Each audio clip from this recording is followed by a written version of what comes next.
The views and opinions expressed in this interview are those of the interviewees and do not necessarily reflect the views or positions of HeavieTalk Media and TheBlack.Blog.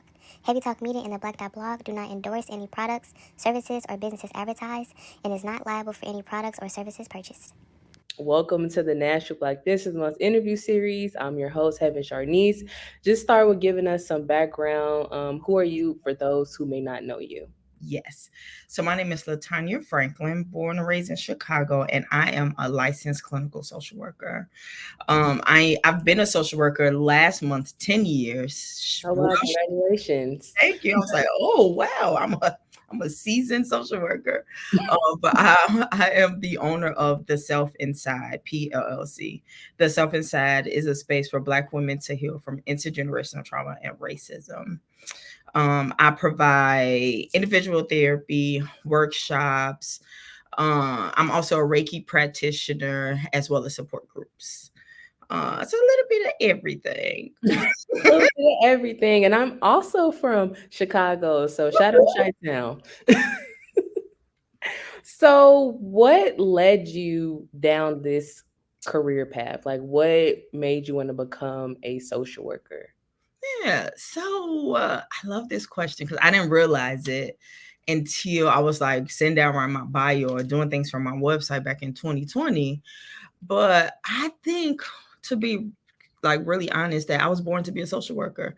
So at the age of 6, I used to, I don't know, I may be showing my age just a little bit. I hope not, because I'm not that old. The little, and it might be. So Dominic's, the food store, they used to have like these little coupons, and Jules used to have them too that you can pull. So I used to use those. In the Curse Exchange, I used to use like the little MoneyGram applications. And I used to play Office at the age of 6. That was my thing, playing Office. I used to make my mom like act like she was signing her signature, coming to my office. I'm not quite sure why. Paperwork and, doing things like that was fun to a 6-year-old, but I had a ball. So that is like, I think it was just in me. But also just my journey, my healing journey. So like within my family, having to get different resources and seeing what I know now, those folks were case managers and not social workers, but seeing like how rude and just like mean it was to my mom when we needed clothes, when we needed food growing up.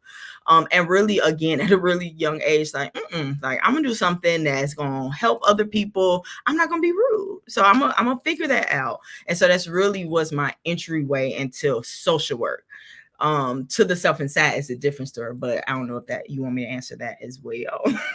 We'll definitely get to that. That was literally my next question. I love the name of your business, The Self Inside. So before I ask what it even is, where these two might tie together, how did you come up with the name? Because I love the name. So it was interesting. So it was during COVID.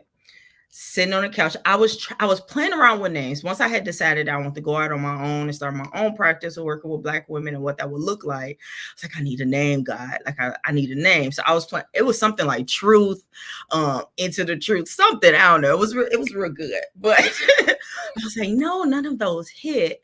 So I was like, something with self and like, I don't know, like inner child something, but I couldn't like get the words together. Right. I have a love for those of you that know Marlon Wayans from the Wayans brothers since my mom was pregnant with me. Literally, have loved this man. So I was sitting on the couch watching Wayans brothers for the umpteenth time in 2020, and no lie, I was sitting there and I heard, and what I call right now is like God getting messages.